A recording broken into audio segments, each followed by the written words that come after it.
What's up everyone? Welcome back to the channel। तो guys last class में हम लोगों ने P&L का फॉर्मेट कवर अप कर दिया था।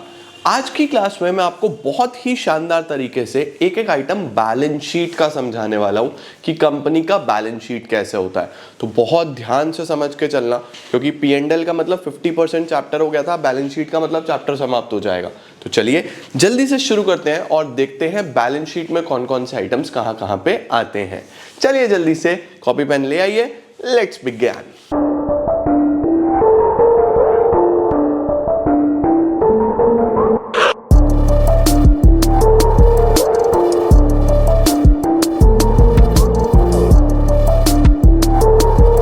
तो चलिए जी शुरू करते हैं बच्चों हम लोग हमारे बैलेंस शीट के साथ। आओ सर बैलेंस शीट में कौन कौन सी चीज कहां पे आती है उसको सबसे पहले समझने से पहले लिख दो balance sheet of a company. बेटा P&L ऑफ कंपनी तो हमने कल देख लिया था, जिसको statement of profit and loss बोलते हैं। अब जब मैं बैलेंस शीट की बात करता हूं ना बच्चा, तो ये हमारे पास पार्ट 1 ऑफ शेड्यूल 3 में दिया हुआ है। सर किसका? कंपनीज एक्ट 2013 का, कंपनीज एक्ट 2013 का। तो पार्ट 1 ऑफ शेड्यूल 3 में है ये पूरा का पूरा बैलेंस शीट। और बैलेंस शीट के अंदर ध्यान रखना कि ये भी वर्टिकल ही होने वाली है।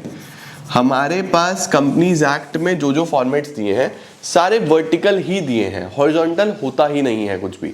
तो हॉरिजॉन्टल बैलेंस शीट जो हम अभी तक बनाया करते थे, जो हम अभी तक बैलेंस शीट बनाते थे ना बच्चा, फर्म की, पार्टनरशिप में, या फिर सोल प्रोप्राइटर की बैलेंस शीट, तो ये सब बैलेंस शीट्स कैसी होती थी? देखो ऐसे होती थी।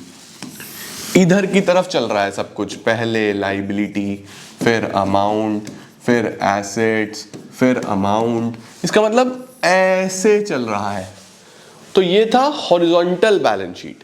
इसी हॉरिजॉन्टल बैलेंस शीट को घुमा के वर्टिकल कर दिया गया।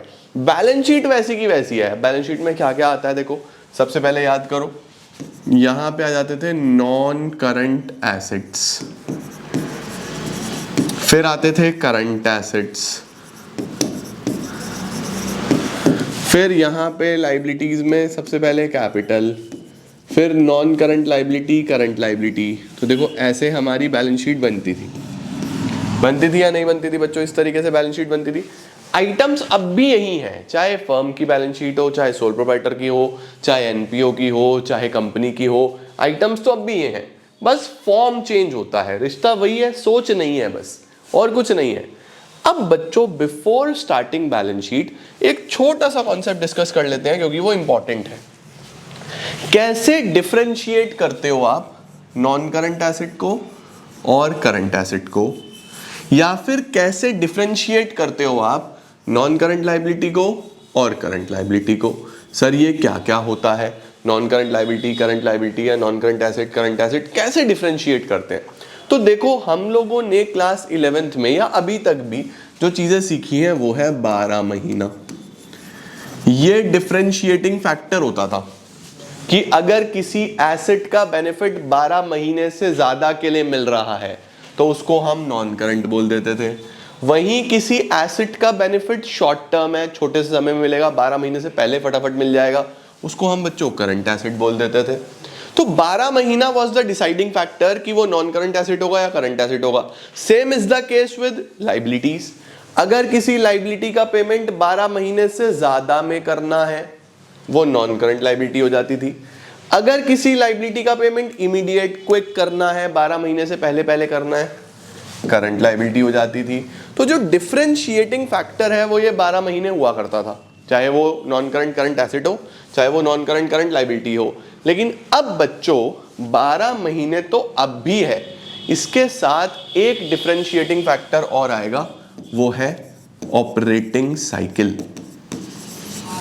वो क्या है बच्चों? Operating cycle. सर ये क्या क्राइटेरिया है? देखो बच्चों सबसे पहले ये समझो कि ऑपरेटिंग साइकिल होता क्या है। ऑपरेटिंग साइकिल का मतलब होता है बिजनेस के ऑपरेशंस में जो खर्चा हो रहा है वहां से लेके पैसा रिकवर होने तक का time period. Like for example आप कुछ सामान बना रहे हो, उसको आप बेचते हो, तो सामान बनाने में खर्चा लगना शुरू हो जाता है रिसर्च एंड डेवलपमेंट से।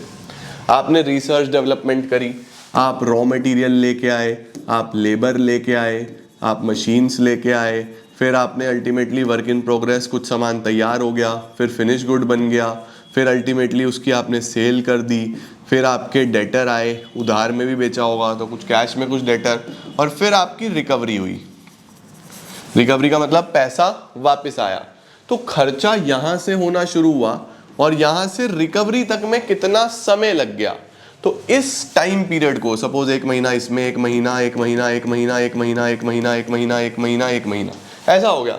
तो टोटल कितने महीने लगे? 1 2 3 4 5 6 7 8 9। तो इसका बिजनेस का ऑपरेटिंग साइकिल 9 महीने का हो गया। तो पैसा लगने से पैसा आने तक का ऑपरेटिंग साइकिल यानी कि टाइम पीरियड वो है जिसको हम ऑपरेटिंग साइकिल बोल देते हैं। अब हर बिजनेस का अलग अलग होता है बच्चों। कुछ बिजनेस का बहुत छोटा ऑपरेटिंग साइकिल होता है, कुछ का काफी बड़ा होता है, कुछ का बहुत ही बड़ा ऑपरेटिंग साइकिल होता है। तो हर बिजनेस का ऑपरेटिंग साइकिल अलग होता है, वो आपको नहीं पढ़ना, वो आपको गिवन होगा हमेशा क्वेश्चन में। मेरा सवाल ये है कि हाउ टू क्लासिफाई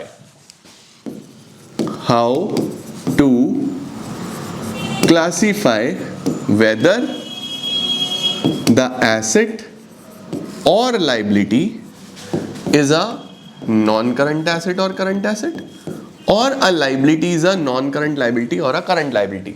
तो क्लासिफाई करने के लिए सबसे पहला स्टेप है बच्चों, चेक करो 12 महीने। क्या वो एसेट का बेनिफिट 12 महीने के अंदर अंदर मिल रहा है, या वो लाइबिलिटी का पेमेंट 12 महीने के अंदर अंदर हो रहा है? अगर यस तो बस बात ही खत्म, वो करंट एसेट या करंट लाइबिलिटी में आ जाएगा, बात ही खत्म। अगर किसी एसेट का बेनिफिट शॉर्ट टर्म है, 12 महीने से अंदर अंदर मिल रहा है, करंट एसेट है। अगर उसका शॉर्ट टर्म नहीं है, 12 महीने से या किसी लाइबिलिटी का पेमेंट आपको शॉर्ट टर्म में करना है, तो बात ही खत्म, करंट लाइबिलिटी है। लेकिन if the answer is no, यानी कि 12 महीने के अंदर अंदर नहीं हो रहा, तो हम लोग इसको डायरेक्टली अभी तक क्या बोल देते थे कि सर नॉन करंट है। भाई बेनिफिट 12 महीने से ज्यादा में मिल रहा है तो नॉन करंट है, या लाइबिलिटी का पेमेंट 12 महीने के बाद हो रहा है तो नॉन करंट है। लेकिन अभी ऐसा नहीं बोलना। अगर है कि नहीं, 12 महीने नहीं है, तो फिर आपको क्या करना है, उसका ऑपरेटिंग साइकिल चेक करो ऑपरेटिंग साइकिल। क्या उस लाइबिलिटी का पेमेंट ऑपरेटिंग साइकिल के अंदर अंदर हो रहा है या ऑपरेटिंग साइकिल से बाहर जा रहा है? अगर ऑपरेटिंग साइकिल के अंदर अंदर हो रहा है तो फिर वो करंट है। अगर ऑपरेटिंग साइकिल में भी नहीं हो रहा तो फिर वो नॉन करंट है। ये क्राइटेरिया होता है बच्चों। यानी अब सिर्फ 12 महीने क्राइटेरिया नहीं है, 12 महीने के बाद आपको ऑपरेटिंग साइकिल भी चेक करनी है कि कितनी है। ठीक है, क्वेश्चन दिखाता हूं, क्वेश्चन से आपको क्लियर होगा। पहले इसको नोट डाउन कर लेना। मैं यहां पे लिख रहा हूं पेमेंट पीरियड और ऑपरेटिंग साइकिल। पेमेंट पीरियड 8 महीना, 10 महीना, 12 महीना, 14 महीना, 16 महीना, और ऑपरेटिंग साइकिल 12 महीना, 10 महीना, 12 महीना, 16 महीना। देखो, चलो जी, ठीक है। आपको बताना है कि लाइबिलिटी करंट है या नॉन करंट है, करंट लाइबिलिटी है या नॉन करंट लाइबिलिटी है। तो देखो बच्चों, आज तक जीवन में हमें जब भी ये काम करना था कि कोई भी लाइबिलिटी करंट लाइबिलिटी है, नॉन करंट लाइबिलिटी है, तो हम टाइम पीरियड देख लेते थे कि भैया इसका पेमेंट कब हो रहा है, 8 महीने में करंट लाइबिलिटी, 10 महीने में करंट लाइबिलिटी, 12 महीने के अंदर अंदर करंट लाइबिलिटी, 12 से बाहर नॉन करंट, 12 से बाहर नॉन करंट। अब ऐसा नहीं है, अब आप इनको डायरेक्टली नॉन करंट नहीं बोल सकते। कैसे देखें सर? सबसे पहला क्राइटेरिया वही है, चेक करो कि क्या 12 महीने के अंदर अंदर पेमेंट हो रहा है, या एसेट है तो 12 महीने के अंदर अंदर बेनिफिट मिल रहा है। If the answer is yes, जी हाँ, जैसे यहाँ पे 8 महीने, 10 महीने, 12 महीने, 12 महीने के अंदर अंदर है ना, तो बिल्कुल भी सेकंड थॉट नहीं देना, वो करंट है। तो ये तो current liability, current liability, current liability, बात ही खत्म। अगर 12 महीने से ऊपर जा रहा है कि 12 महीने के अंदर नहीं हो रहा, ऑपरेटिंग साइकिल चेक करो। ये 12 से ऊपर गया 14 महीने, इसकी ऑपरेटिंग साइकिल कितनी है? सर इसकी ऑपरेटिंग साइकिल 12 महीने की है। क्या ये इस ऑपरेटिंग साइकिल के अंदर अंदर हुआ? क्या ये 12 महीने के अंदर अंदर हुआ? Answer is no. नो है ना, तो ये नॉन करंट लायबिलिटी है। सिमिलरली यहां चेक करो, ये 12 महीने से ऊपर गया, 12 महीने से ऊपर गया तो फिर लगता तो सीधा नॉन करंट लायबिलिटी है, लेकिन अभी बोलना नहीं है, ऑपरेटिंग साइकिल चेक करो। इसकी ऑपरेटिंग साइकिल कितनी है? सर इसकी ऑपरेटिंग साइकिल है 16 महीने की। क्या ये ऑपरेटिंग साइकिल के अंदर अंदर हो गया? हाँ सर ये तो ऑपरेटिंग साइकिल के अंदर अंदर हो गया, देखो करंट लायबिलिटी बन गई। 16 महीने वाला भी सर करंट लायबिलिटी? यस, क्योंकि इसकी ऑपरेटिंग साइकिल बड़ी है बच्चों, ये बिजनेस 12 महीने में हो ही नहीं सकता रिकवर इसका पैसा। तो ऑपरेटिंग साइकिल एक बहुत इंपॉर्टेंट कॉन्सेप्ट बन जाता है आज की डेट में, राइट? एक एग्जांपल और लेते हैं, चलो आ जाओ एग्जांपल और लेते हैं। Payment period, operating cycle.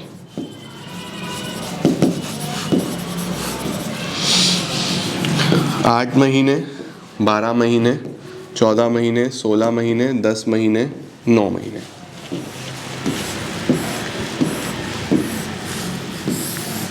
Operating cycle 12 महीने, 12 महीने, 15 महीने, 15 महीने, 12 महीने, 12 महीने। लो सर, चलो जल्दी से कमेंट सेक्शन में लिखो इसको कि 1 2 3 4 5 6 कौन सा करंट लायबिलिटी, कौन सा नॉन करंट लायबिलिटी।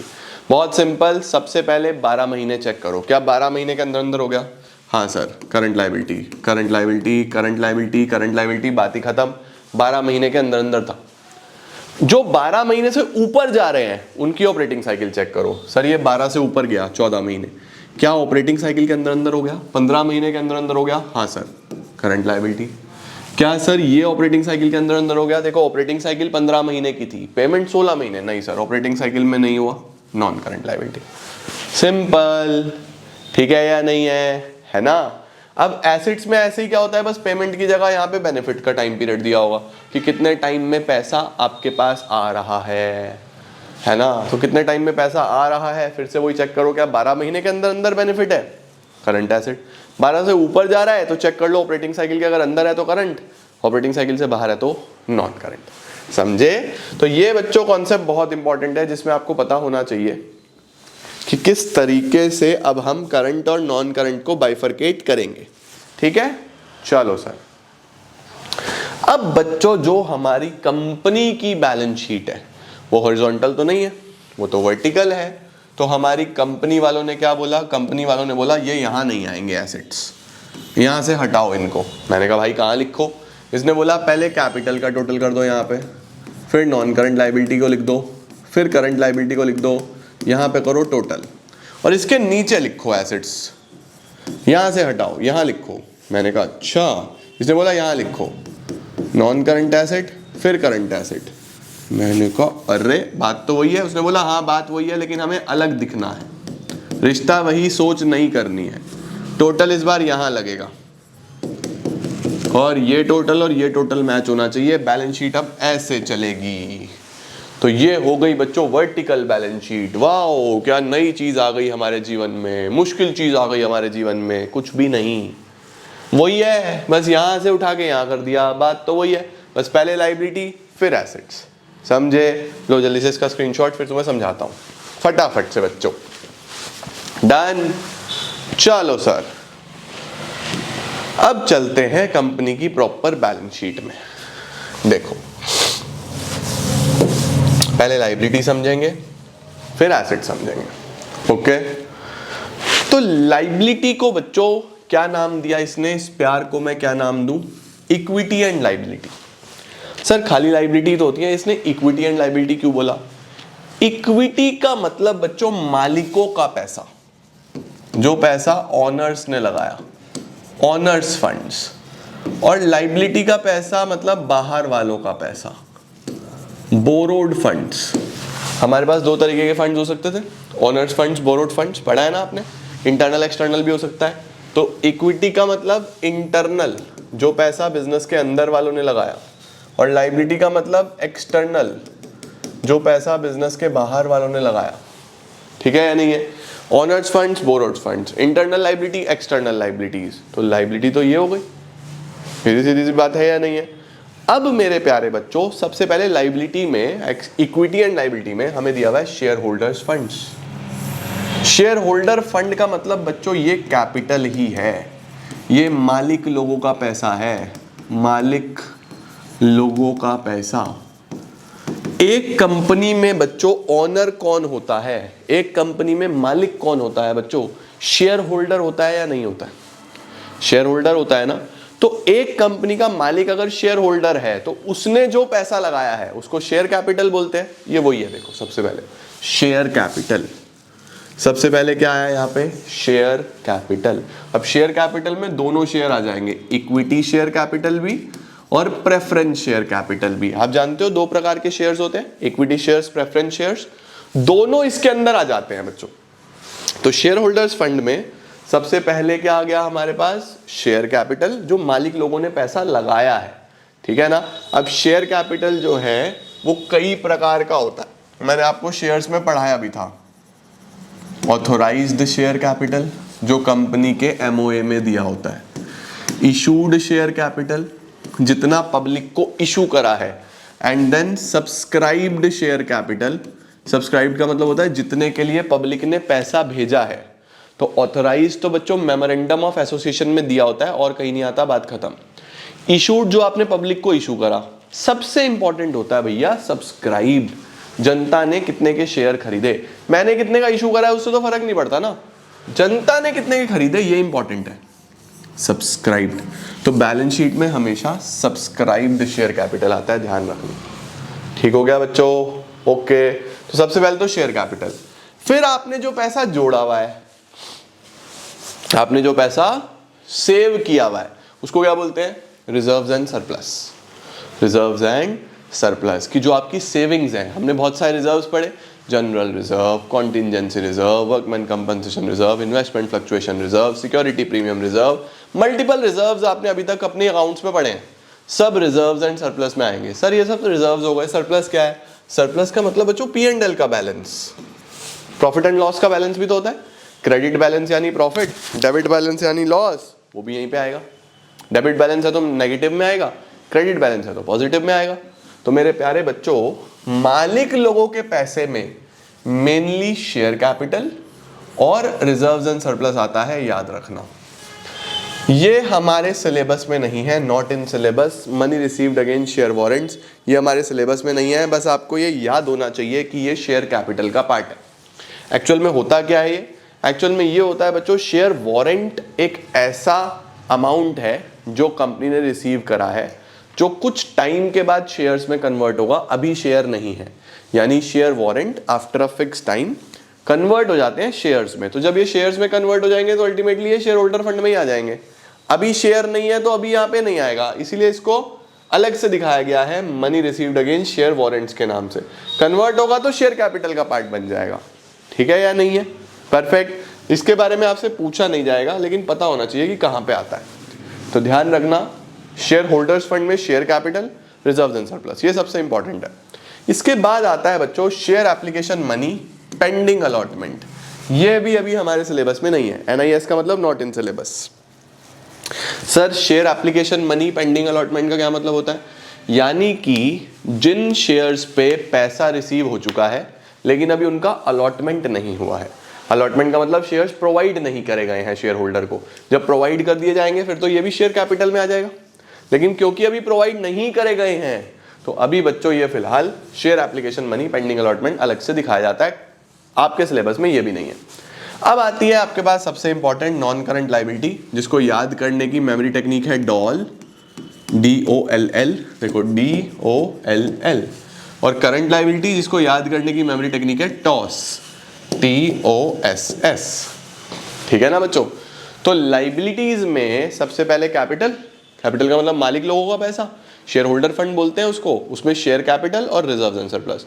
अब non current liability, current liability. Non current liability कैसे आइडेंटिफाई करोगे मैंने आपको बता दिया, या तो वो 12 महीने से ऊपर होगी और ऑपरेटिंग साइकिल से भी बाहर होगी, और करंट कौन सी है? जो 12 महीने के अंदर अंदर ऑपरेटिंग साइकिल के भी अंदर अंदर होंगी।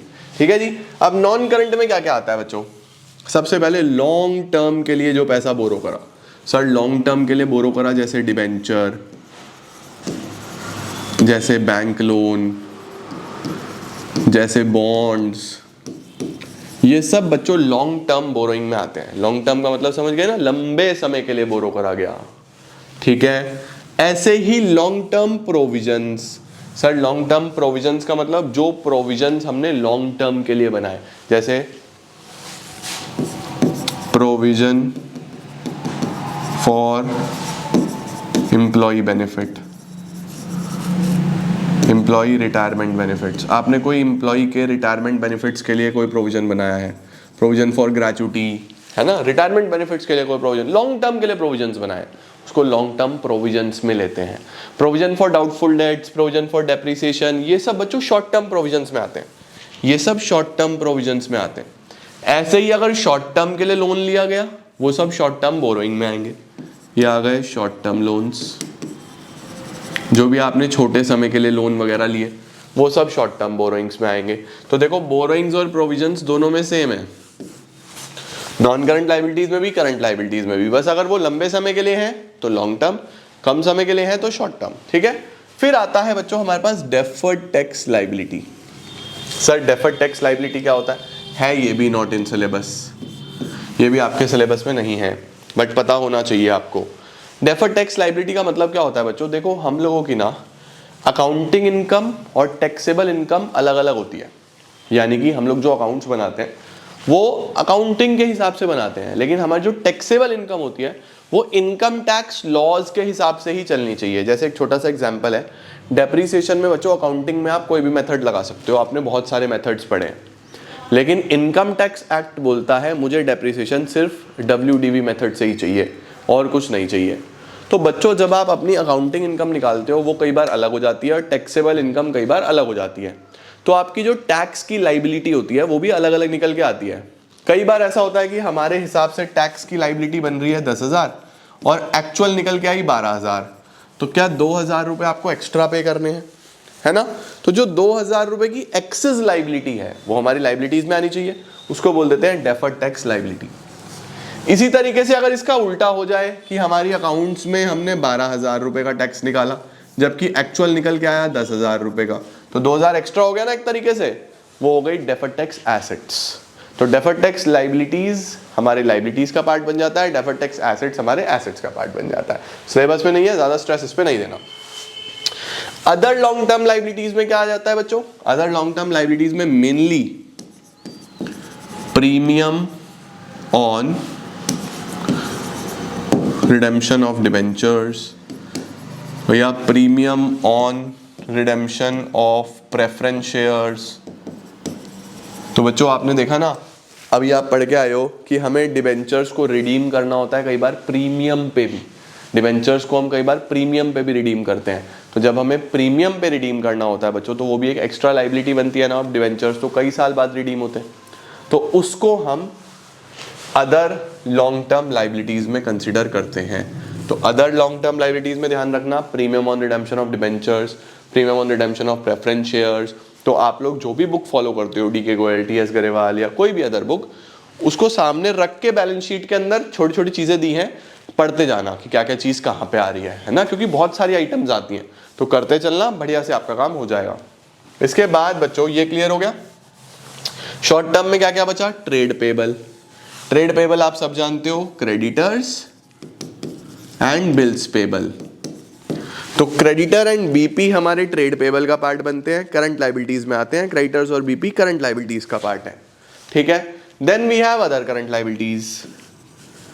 अदर करंट लायबिलिटीज में क्या क्या आता है बच्चों, अदर करंट लायबिलिटीज में जो बची हुई आपकी लायबिलिटीज रह गई, याद करो, आउटस्टैंडिंग एक्सपेंसेस, है ना, या फिर हमारे पास कोई अनअर्न्ड इनकम है, यानी कि इनकम रिसीव्ड इन एडवांस, ये सब हमारी अदर करंट लायबिलिटीज में आ जाती हैं। इस तरीके की लायबिलिटीज जो शॉर्ट टर्म की है लेकिन अभी कहीं नहीं आई, तो इस तरीके की अदर करंट लायबिलिटीज में आ जाती हैं। तो देखो सबसे पहले इसका स्क्रीनशॉट लो, फिर मैं इसको हटाऊंगा, जल्दी से इसका स्क्रीनशॉट ले लो। मैंने आपको दिखाया था बच्चों कि आपकी बैलेंस शीट में बच्चों मेनली इधर capital, non current liability, current liability, देखो सारी चीजें आ गई या नहीं आ गई।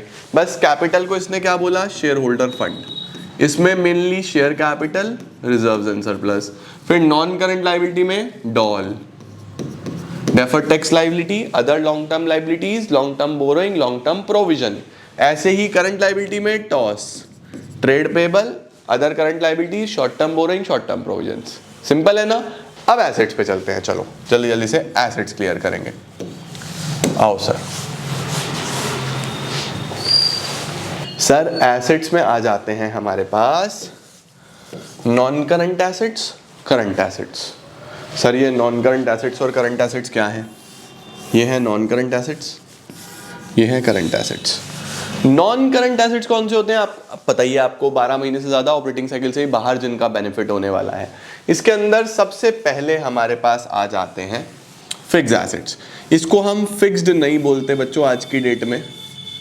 आज की डेट में हम इनको बोलते हैं property, plant and equipment and intangible assets. Property, plant and equipment and intangible assets. तो एसेट्स में बेटा हमारे पास सबसे पहले नॉन करंट, नॉन करंट में property, plant and equipment and intangible assets को बोलते हैं। टेंजिबल को ही हम लोग क्या बोलते हैं? Property, plant and equipment. ध्यान रखना टेंजिबल कौन कौन से होंगे। अब सोचो लॉन्ग टर्म में जितने भी आपकी लैंड बिल्डिंग है, जितने भी प्लांट मशीनरी है, जितने भी फर्नीचर है, ये सब बच्चों टेंजिबल का पार्ट है। टेंजिबल का मतलब जिनको आप देख सकते हो, जिनको आप टच कर सकते हो, तो इनको हम बोलते हैं प्रॉपर्टी, प्लांट एंड इक्विपमेंट। तो property, plant and equipment and intangible assets. तो टेंजिबल तो ये हो गए। इनटेंजिबल एसेट्स कौन कौन से होते हैं आपके? इनटेंजिबल एसेट्स होते हैं बच्चों goodwill, patent, trademark, goodwill, patent, trademark, copyrights, कोई सॉफ्टवेयर्स, है ना। तो ध्यान रखना पब्लिशिंग टाइटल्स, तो जो भी आपकी मेन चीजें होती हैं जो आपको बिजनेस में हेल्प करती हैं और आपको दिखती नहीं है, आपका पेटेंट, आपका कॉपीराइट, आपकी गुडविल, आपका ट्रेडमार्क, ये सब इंटेंजिबल एसेट्स में मानते हो आप, ये इंटेंजिबल का पार्ट बनते हैं बच्चों। ठीक है। अब कैपिटल वर्क इन प्रोग्रेस का मतलब क्या होता है बच्चों? टेंजिबल का वो पार्ट जो भी बन रहा है, जो अभी अंडर कंस्ट्रक्शन है। आपकी कोई बिल्डिंग है अभी बन रही है तो आपका एसेट, लेकिन पूरा नहीं हुआ, तो अभी आपका वो टेंजिबल एसेट का पार्ट तो नहीं बनेगा, उसको क्या बोलोगे? Capital work in progress. और अगर अभी आपका कोई इनटेंजिबल एसेट है जो डेवलप हो रहा है, धीरे धीरे बन रहा है, इनटेंजिबल एसेट अभी बन रहा है, तो उसको बोलूंगा इनटेंजिबल एसेट अंडर डेवलपमेंट। तो हमारे पास बच्चों मेनली सबसे पहले हमने क्या करा? टेंजिबल और इनटेंजिबल एसेट्स के बारे में लिखा। टेंजिबल को बोलना है property, plant and equipment, intangible को बोलना है इंटेंजिबल। ठीक है। अब अगर वो बन रहा है अभी तो capital work in progress, intangible बन रहा है तो intangible asset under development. Perfect है ना मेरे प्यारे हो? चलो अब सुनो, अब हमारे पास बच्चों कुछ छोटी छोटी चीजें और हैं, इसको मैं बोलूंगा निडलो। जैसे मैं बोल देता हूं ना, चलो अपनी पढ़ाई करो और निकलो, दैट इज निडलो। ठीक है। तो यहां पे बोलना है निडलो, और निडलो के बाद हमारे पड़ोसी को हम कई बार बोल देते हैं खिसको, तो यहां पे बोलेंगे टिस्को, TISCCO। तो यहां से ध्यान रखना निडलो, और यहां पे हम क्या बोलेंगे? टिस्को। ओके ठीक है, ये मेमोरी टेक्निक्स है, तुम्हारे काम आएंगी। चलो अब निडलो समझो।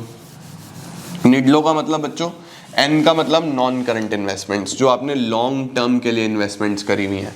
लॉन्ग टर्म के लिए अगर आपने कोई बिजनेस वगैरह खरीदा है या कोई ऐसी इन्वेस्टमेंट करी है जो आपको बिजनेस में हेल्प कर रही है, उसको हम ट्रेड इन्वेस्टमेंट बोल देते हैं। और जो आपने नॉर्मली वैसे ही इन्वेस्ट करा है, अदर इन्वेस्टमेंट्स। तो इन्वेस्टमेंट भी दो तरीके की होती है, trade investments and other investments. आएंगी वो बेसिकली बच्चों नॉन करंट इन्वेस्टमेंट्स में ही। डेफर्ड टैक्स एसेट हमने अभी पीछे देख लिया था, ये वही है, ये भी सिलेबस में नहीं है, not in syllabus. Okay. Long term loan, sir loan तो लाइबिलिटी में आएगा, यहाँ कहाँ लोन आ गया दोबारा से? बच्चों लोन किसी को दिया, मैंने किसी से लोन लिया तो मेरी लाइबिलिटी है, लेकिन अगर किसी को लोन दिया तो मुझे उससे पैसा लेना है ना, मेरा एसेट हुआ ना वो। तो ये है long term loans and advance. Advance का मतलब पैसा दिया। ठीक है, perfect. Other non current asset में कौन से आ जाएंगे बच्चों, जैसे कुछ ऐसे बिल्स रिसीवेबल है जिनका टाइम पीरियड 12 महीने से ज्यादा का है, कोई इस तरीके की डेटर्स हैं जो 12 महीने से बाद में देंगे मुझे पैसा, तो वो तो लॉन्ग टर्म में चले गए, तो उनको क्या बोलूंगा, other non current assets, BR, debtor जिनका मैच्योरिटी पीरियड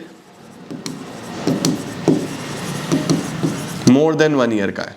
अब सिर्फ 1 ईयर क्राइटेरिया नहीं है बच्चों, ऑपरेटिंग साइकिल है, तो ये मान के चल रहा हूँ कि ऑपरेटिंग साइकिल इसका 1 ईयर ही है, ठीक है। तो ये सब बच्चों नीट लो।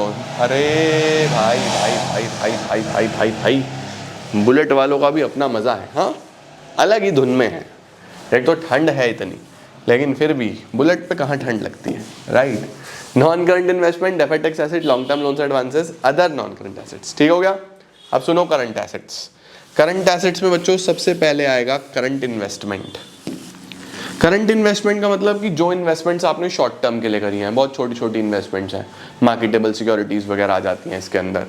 इन्वेंट्री सब जानते हैं सर, इन्वेंट्री का मतलब क्या हुआ, इन्वेंट्री का मतलब बच्चों जो तुम्हारा माल है किस चीज का, inventory of raw material, inventory of work in progress, inventory of finish goods, inventory of stock in trade, loose tools, stores and spares. Inventory में मेरी जान 6 चीजें आती हैं, ध्यान रखना। इन्वेंट्री में टोटल 6 चीजें आती हैं बच्चों। इन्वेंट्री रॉ मटेरियल का यानी कच्चा माल, वर्क इन प्रोग्रेस जो आधा बना है अभी, फिनिश गुड जो बन के तैयार है, स्टॉक इन ट्रेड जो बना बनाया खरीदा है उसका बचा हुआ माल, लूज टूल्स छोटे मोटे टूल्स वगैरह जो आपके, स्टोर्स एंड स्पेयर पार्ट्स वगैरह, ये इसमें आ जाते हैं, ठीक है, सब इन्वेंट्री का पार्ट है। Then we have trade receivables. Trade receivables में आएगा बच्चों डेटर और BR। ट्रेड रिसीवेबल्स में क्या आ जाएगा, डेटर और BR। डेटर को सब जानते हैं और बिल्स रिसीवेबल्स को भी सब जानते हैं। कैश एंड कैश इक्विवेलेंट्स, जो कैश और कैश के समान चीजें हैं। सर कैश के समान मतलब चेक, ड्राफ्ट, ये सब बच्चों कैश एंड कैश इक्विवेलेंट्स में आ जाते हैं। शॉर्ट टर्म के लिए अगर आपने कोई लोन किसी को दिया तो उसको बोलेंगे short term loans and advances. Long term के लिए दिया था तो long term loans and advances, short term के लिए दिया बच्चों तो short term loans and advances. अब जो एसेट्स बच गए, सर कौन कौन से एसेट्स बच गए, कोई एक्रूड इनकम, कोई प्रीपेड एक्सपेंस, जो भी छोटे मोटे आपके एसेट्स बच गए वो सब बच्चों अदर करंट एसेट्स में आ जाते हैं। देखा सर, मजा ही आ गया। और नीचे टोटल लगा देना, सिंपल। तो रिश्ता तो वही है बच्चों, बस सोच नहीं है। जल्दी से इस पूरे एसेट वाले साइड का भी स्क्रीनशॉट ले लो और बैलेंस शीट पूरा समाप्त है बच्चों हमारा, ठीक है या नहीं है? परफेक्ट मेरी जान, परफेक्ट सर। देखो ये पूरा का पूरा बैलेंस शीट, यहाँ पे हमने सबसे पहले property plant and equipment and intangible asset, जिसमें property plant and equipment, intangible asset, intangible asset के बाद हमने क्या क्या लिखा था यहाँ पे, capital work in progress, intangible asset under development, ये याद करना। उसके बाद बच्चों हमारे पास नॉन करंट एसेट्स में और चीजें क्या क्या है, निडलो, non current investments, deferred tax assets, long term loans and advances and other non current assets, right. और फिर करंट एसेट्स में बच्चों टिस्को, TISCCO। तो ये याद रखना है, trade receivables, inventories, short term loans and advances. उसके बाद हमारे पास 2 C हैं, कैश एंड कैश इक्विवेलेंट्स। पूरा बढ़िया तरीके से मैंने पूरी की पूरी बैलेंस शीट आपको समझाई है, गड़बड़ नहीं करना, बढ़िया से ये सब मेमोरी टेक्निक के साथ याद करनी है बच्चों। क्योंकि इसमें क्या होता है, अब देखो तुम्हारे पास कितनी सारी आइटम्स हो गई, तो एग्जाम में ऐसे देगा, देखो 3 नंबर का क्वेश्चन देगा, 3 नंबर का क्वेश्चन देगा और आपको बोलेगा कि बताओ इन आइटम्स का हेड क्या है और इन आइटम्स का सब हेड क्या है। इनका हेड बताओ और सब हेड बताओ। देखो 3 नंबर में ऐसा सवाल आएगा, 3 चीजें पूछेगा, ठीक है। अब लेट सपोज इसने आपको दे दिया एक तो कैश या दे दिया चेक्स, एक इसने आपको दे दिया क्रेडिटर और एक इसने आपको दे दिया इंटरेस्ट, ऐसा दे दिया। तो आप क्या बोलोगे, चेक, तो चेक का मेन हेड कौन सा है, करंट एसेट, और करंट एसेट में कहाँ आएगा ये, कैश एंड कैश इक्विवेलेंट्स में। लो सर, ठीक है। इंटरेस्ट कहाँ पे आता है सर? इंटरेस्ट एक्सपेंसेस का पार्ट है in statement of P and L, और इसका सब हेड आएगा फाइनेंस कॉस्ट, ठीक है या नहीं है? क्रेडिटर कहाँ पे आएगा सर? क्रेडिटर जो है हमारे पास करंट लायबिलिटी का पार्ट है और ट्रेड पेबल्स में आ जाता है। तो देखो ऐसे क्वेश्चन आते हैं, आपको कोई भी आइटम देगा, बोलेगा उसका हेड बताओ, उसका सब हेड बताओ, तो आपको पता होना चाहिए बच्चों। पूरी बैलेंस शीट अच्छे से याद कर दो, पूरा पी एंड एल अच्छे से याद कर दो, और आपका चैप्टर नंबर 1 समाप्त हो जाएगा। समझे मेरे प्यारो? हेडिंग सब हेडिंग पे सवाल आएगा, बस इस तरीके का क्वेश्चन आएगा कि बताओ कौन सा हेड कौन सा सब हेड, तुमको बताना आना चाहिए। क्लियर है? तो मेरे boys and girls, ladies and gentleman, चिंटूज एंड चिंटीज, कार्यक्रम समाप्त, चैप्टर 1 समाप्त। अब बचा हमारे पास चैप्टर 2, वो प्योरली थ्योरेटिकल है, उसको बाद में कराऊंगा लास्ट में। पहले हम कंपैरेटिव कॉमन साइज निपटाते हैं कल, comparative statements, common size statements, और फिर हमारा कैश फ्लो रेशो इसी मंथ में खत्म करेंगे। 24 है आज, टाइम बहुत है हमारे पास, 7 दिन है, बड़े मजे में आपका कैश फ्लो भी हो जाएगा, रेशो भी हो जाएगा, ठीक है? Thank you so much everyone for joining in. I am gonna see you all super soon. Till then see ya, take care, bye bye, keep growing, keep glowing and keep smiling.